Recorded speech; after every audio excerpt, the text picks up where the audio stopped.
Hola a todos, bienvenidos un día más al podcast de Gatea. Pues agradeceros el que nos sigáis, agradeceros vuestros comentarios, agradeceros que contactéis.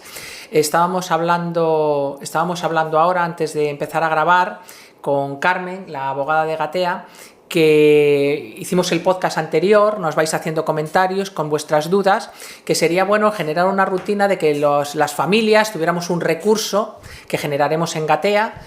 Intentaremos que también en Fundación ADECO de tener como una consultoría legal, porque sí es cierto que aunque queremos dar contenido en relación a aspectos legales, es muy difícil dar cosas concretas porque cada familia, cada caso, cada circunstancia es muy difícil y requiere un trato totalmente diferenciado. Entonces, un día más tenemos aquí a Carmen, la abogada de Gatea. Vamos a hablar de un tema muy complicado, pero solo queremos, nuestro objetivo no es hablar en profundidad sobre el tema de los testamentos, de las herencias, de cuándo hay que hacerlo, cómo hay que hacerlo. Simplemente queremos enmarcarlo, saber que existe, que las familias tengamos en la cabeza la idea, que ya la tenemos, de me preocupa esto, saber que eso tiene que ver con abogados y con temas legales, y conocer un poquito, aunque solo sean la terminología de qué es un testamento, qué es una herencia, cuándo hay que hacerlas, cuándo tengo que empezar a preocuparme por hacerlo.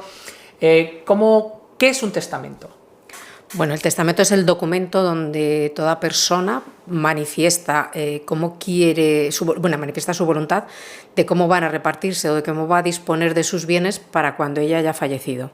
Entonces, en el testamento manifestamos cuándo hemos nacido, dónde hemos nacido, si tenemos padres, si han fallecido, si tenemos hijos, cuántos matrimonios hemos contraído, en únicas nupcias, dos nupcias, y si tenemos hijos, cómo queremos repartirlo, cómo queremos que ellos disfruten o repartan entre ellos los bienes. Hay gente que en el testamento ya hace alguna disposición donde quiero que mi casa de la playa sea para mi hija Carmen, quiero que... Bueno, de si el testamento, si son hijos que tienen una relación absolutamente normal, lo normal es que sean partes iguales y que entre ellos distribuyan los bienes como quieran. Pero se puede hacer en un testamento infinidad de disposiciones para intentar regular tanto el patrimonio como determinadas disposiciones de un hijo, que por ejemplo en este caso pueda tener autismo, para después de tu fallecimiento, cuando tú no estás. Vale. Entonces, el testamento, que sepáis, es siempre notarial. Hay otras clases de testamentos, hay el testamento hológrafo, un testamento cerrado, que yo no recomiendo, porque el testamento, para que tenga validez, tiene que tener una serie de formalidades. Entonces, con el notario te garantizas que tienes esas formalidades. El testamento cerrado es cierto que es un testamento que uno hace, lo escribe, lo mete en un sobre y se deposita en el notario, pero el notario no sabe el contenido, con lo cual puede ocurrir que ese documento que hemos hecho no contenga las disposiciones legales que son exigibles. Es decir, hay que poner siempre el día y la hora en que se hace. Es fundamental, porque si no, ese testamento se puede declarar nulo. Entonces, mi consejo es que vayáis a un notario. Los testamentos tienen un precio muy barato. Eso te iba a preguntar. 60, 70 ¿Cuánto cuesta 60, 70 euros, ponerle 100 euros si queréis hacer unas disposiciones, porque hay testamentos, sobre todo para las personas que tienen hijos con discapacidad, que yo recomiendo que sean muy pensados, muy meditados, muy largos, para tomar disposiciones de quién quiero que sea designado curador si yo no estoy, porque quiero manifestar mi voluntad, que el juez sepa que cuando yo no estoy quiero que pueda ser curador o no quiero que sea este otro, quiero que el que ejerza la curatela sobre mi hijo sepa que quiero que le lleve a la piscina, le compre la ropa moderna, le lleve al cine porque es su pasión, le compre tal... Todo eso lo podemos escribir en un testamento. Se puede poner en un testamento, es tu manifestación de voluntad, y esto, sobre todo, eso va a ayudar muchísimo a un juez cuando tome alguna decisión sobre nuestro hijo, para saber cuál es nuestra voluntad, porque somos la familia más cercana a él. Claro, y te iba a preguntar eso, ¿cuánto costaba y quién me asesora? Quiero decir, yo voy con mi paquete familiar, con mi patrimonio no, porque aunque no tengas patrimonio, si quiero, por ejemplo, con el tema de la curatela, yo no tengo patrimonio, imagínate que tengo casa alquilada, coche alquilado, todo alquilado, también puedo hacer un testamento. Sí, totalmente, es recomendable. ¿Quién nos asesora para que todo quede reflejado en términos legales, lo que yo quiero en términos familiares? Vale. En principio, los notarios tienen la facultad y la capacidad para poder asesoraros y informaros. Pero ¿qué ocurre? Esto es como todo. O sea, los notarios hacen muchísimas cosas y entonces puede ser que haya algún notario donde los temas de discapacidad se le escapen porque no esté acostumbrado a hacerlos. Habrá otros notarios que normalmente son los que tienen mayor sensibilidad porque tienen alguna persona con discapacidad en la familia que están más involucrados, entonces el asesoramiento puede ser un poco más profundo. Entonces, en principio los notarios son los que están habituados para asesorar a cualquier persona sobre cómo hacer el testamento. Pero un abogado también puede asesorarnos. Claro. ¿No? ¿Qué ocurre? Que los notarios agradecen que haya una persona que sea el intermediario con una familia, que sea la que les explique qué pueden hacer y qué no pueden no hacer, y sea que le venga con el paquete de, oye, mira, esta familia quiere hacer esto y lo queremos hacer así, así, así. Es posible darle forma jurídica, es posible contenerlo en testamento, y el notario te dice, pues sí, pues no, pues vamos a ver, porque para ellos tener la interrelación con la familia hay veces que les resulta complicado, porque al final los notarios quieren que claro, la cosa fluya. Que la cosa fluya. Entonces, totalmente, sí. Entonces, sí. Y nosotros vamos allí con, claro, con nuestro histórico a contarles, necesitamos 3 o 4 horas. Entonces tiene que ser un notario como de mucha confianza, sí, que tenga mucha formación y demás. Entonces siempre es más fácil que haya alguien intermedio, que sea un abogado, que primero nos hace una primera aproximación a qué es lo que queremos y qué podemos hacer, y lo que no se puede, y lo que no se puede, nos pongamos como nos pongamos, claro, y después de lo que sí es posible hacer, incluso ser un poco creativos con el testamento, pues ir al notario y decir, oye, mira, quieren hacer esto, esto, otro, oye, pues sí, se puede hacer, lo miramos, pero ya lo miran de otra manera.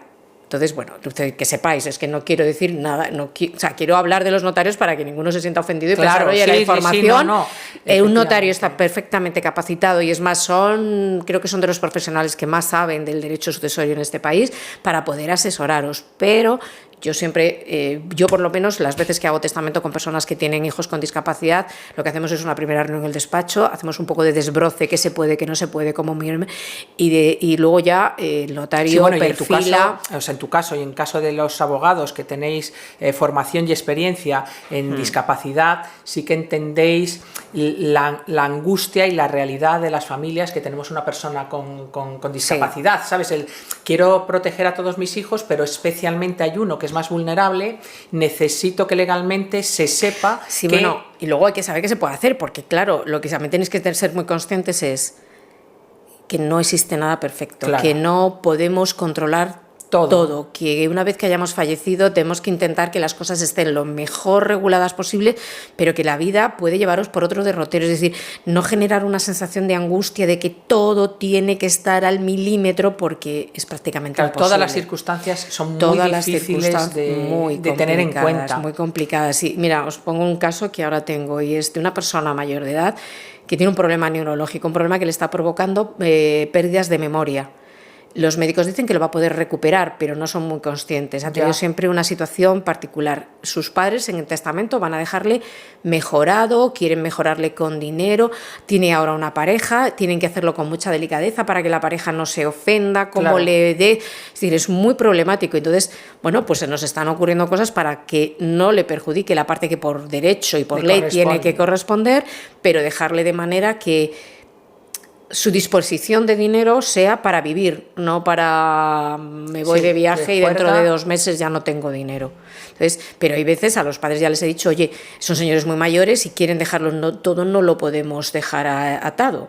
Claro. Eso también hay que ser consciente. Se deja dentro de lo máximo posible, pero todo es absolutamente imposible. Claro, porque yo recuerdo cuando Jorge era muy pequeñito, tenía 3 años, estábamos en nuestra primera asociación, vino un abogado, nos dio una charla, yo tenía 30 años y digo, pero con 30 años voy a hacer un testamento, y claro, me lo explicó. Y efectivamente fui a hacer el testamento porque efectivamente nos podemos morir con 30, con 35, con 40 y con 80. Y recuerdo, no sé cómo explicar la emoción, la tranquilidad de salir del notario y decir, oye, yo he dejado escrito lo que quiero para mis 2 hijos y creo que dejo muy protegido a mi hijo con autismo. Hay cosas que hay que saber. Una, que todo el mundo debería hacer testamento lo antes posible, aunque sea un testamento básico. Tengo 2 hijos, lo dejo por partes iguales y listo. Y se acabó. O sea, hay que hacerlo, porque hay que hacerlo. Que los testamentos se pueden cambiar a medida que cambian las circunstancias personales. Claro, yo no sé Resulta si, que claro, tú estás casada, de pronto te divorcias y le tienes que tachao, eliminar, entonces lo cambias. O simplemente resulta que tenías muy poco patrimonio y de pronto te ha tocado la lotería y tienes un patrimonio mayor. Tengo que organizarlo. Es decir, eso es. La vida, haced testamento porque os da la tranquilidad de que dejáis las cosas arregladas, pero que si dentro de un año hay que volver a hacer otro, se hace otro.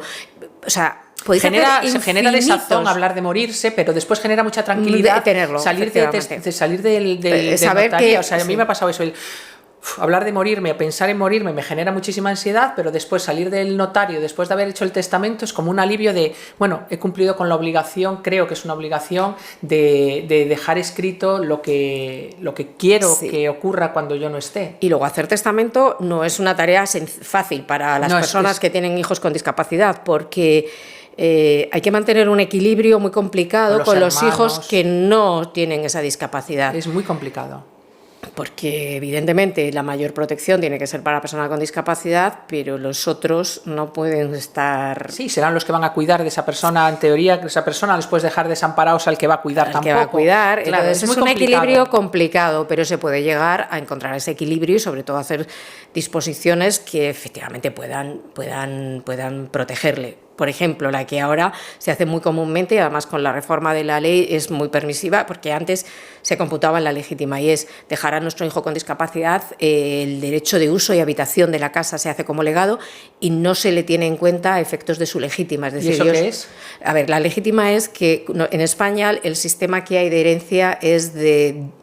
La herencia se divide en 3 partes. 2/3 partes se consideran legítimas y esas por obligación hay que dejarla a los descendientes. Quieras o no, para tus hijos. Ojo, os lo digo porque si yo me he divorciado y tengo un hijo con discapacidad y yo fallezco y luego fallece mi hijo, el legitimario de mi hijo es su padre.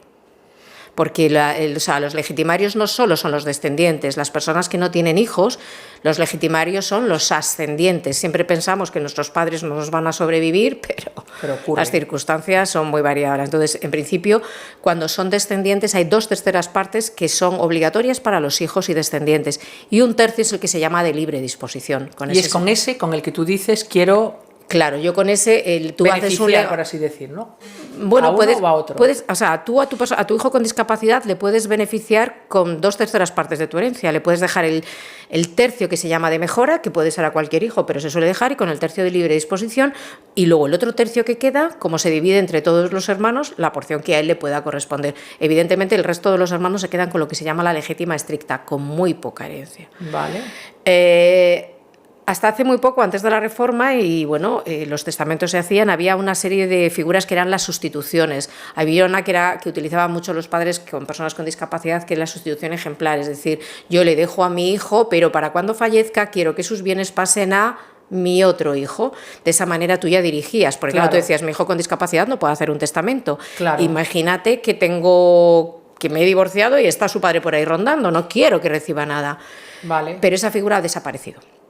Ya. En la reforma nos la han quitado, que yo tampoco lo entiendo muy bien. Quizás es porque, como se supone que las personas con discapacidad ahora son plenamente capaces y que pueden manifestar su voluntad, pues se ha quitado esa posibilidad para que ellos puedan testar. Entonces ahora se utiliza mucho la figura de la sustitución fideicomisaria, que es que incluso puedes dejarle todo a tu hijo con discapacidad, se hace la figura de la sustitución fideicomisaria y cuando él fallezca, todo lo que haya en el patrimonio pasa al resto de los hijos. Vale.